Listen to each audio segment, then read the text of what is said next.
লোহাগড়ায় ঈদের ছুটিতে বাড়িতে এসে হামলার শিকার হয়ে হাসপাতালে শুয়ে ঈদ করছে, পায়নি আইনগত সহযোগিতা। মোহাম্মদ আজিজুর বিশ্বাসের পাঠানো তথ্য ও ভিডিওচিত্রে বিস্তারিত। নড়াইলের লোহাগড়া উপজেলার দিঘলিয়া ইউনিয়নের নোয়াগ্রামে ঈদের ছুটিতে বাড়িতে এসে অতর্কিত হামলার শিকার হয়ে লোহাগড়া উপজেলা স্বাস্থ্য কমপ্লেক্সের বেডে ঈদ করলেন SM মাখলুকাত শেখ। এ বিষয়ে লোহাগড়া থানায় লিখিত অভিযোগ করলেও পাওয়া যায়নি ভালো আইনগত সহযোগিতা। এ বিষয়ে হামলার শিকার মাখলুকাত সাংবাদিকদের বলেন, আমি SM মাখলুকাত, আমাদের নগ্রাম পশ্চিম পাড়া। আমি চুম্বন চাকরির বরিশাল বিভাগের দায়িত্বে আছে। আমি রাত 9টার দিকে বউ এবং 2 ছেলেকে নিয়ে ঘুরতে বেরোই। আমার বাবা নাম মোহাম্মদ কুটি মিয়া শেখ। আপনি কি ঈদের ছুটিতে বাড়িতে আসছেন? ঈদের ছুটিতে বাড়িতে আসছি। কি ঘটনা ঘটছে? আমার কোনো শত্রুতা নেই। আমি মানে রাত 9টার সময় খাওয়া দাওয়ার পরে ঘুরতে বেরোইছি। কোন জায়গায় এটা? হাসানদের বাড়ি পর্যন্ত। হাসান সর্দার আমার সাথে একসাথে মানে ছোটোবেলার আর কি লেখাপড়া করতাম আর কি।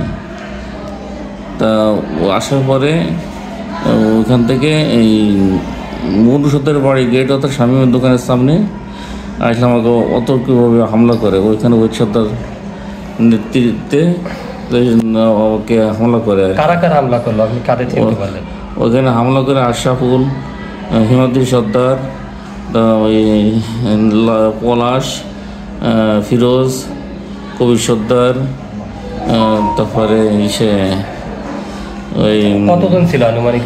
ওর আনুমানিক 10 থেকে 15 জনের মতো ছিল। চিনলেন কিভাবে? ওখানে কি অন্ধকার ছিল না লাইট ছিল? ওখানে লাইট জ্বালানো ছিল এবং আমার মোবাইলের হাতেও লাইট জ্বালানো ছিল। কার নেতৃত্বে হামলাটা হলো? এখানে সর্দারের নেতৃত্বে হামলাটা হয়েছে। আপনি কোনাকে চিনতে পারছিলেন? হ্যাঁ, এখন চিনতে পারছি। তো উনি কি অর্ডার দিল? যে শ্বশুর বাসাকে ধর। তো আপনাকে উপরে হামলার কারণটা কি? আপনি কি গ্রাম পলিটিক্সে কোনোভাবে কোনো জড়িত অথবা তাদের সাথে পূর্ব কোনো শত্রুতা তৈরি ছিল এরকম? না, এরকম কোনো আমার সাথে এবং পূর্বে আমার কোনো শত্রুতা ছিল না আর কি। কি নিয়ে হামলাটা হয়েছে আপনি কি বুঝে উঠতে পারছেন? আমি বুঝে উঠতে পারিনি। আমি লাইট জ্বালাই বলছি। ঘটনাটা হচ্ছে কবে? 30 তারিখে রাত 9টার দিকে। ঈদের আগের দিন রাত্রে? হ্যাঁ, ঈদের আগের দিন রাত্রে। এই ঘটনায় আপনি কি মামলা টামলা করছেন এখনো? না, এখনো মামলা করা হয়নি। তো অভিযোগ কোনো কিছু পুলিশিং কোনো আইনি সহযোগিতা নিয়েছেন? আমার ভাই ব্রাদার বলতে পারবে না, ওইটা আমি জানি না কত। ওই সময় থেকে আপনি হসপিটালে ভর্তি? হ্যাঁ, ওই দিন রাতে আমার আমার কোপাইছে। আমি ওরা কি দেখো রামদা সেন্দা দেখছি আর কি।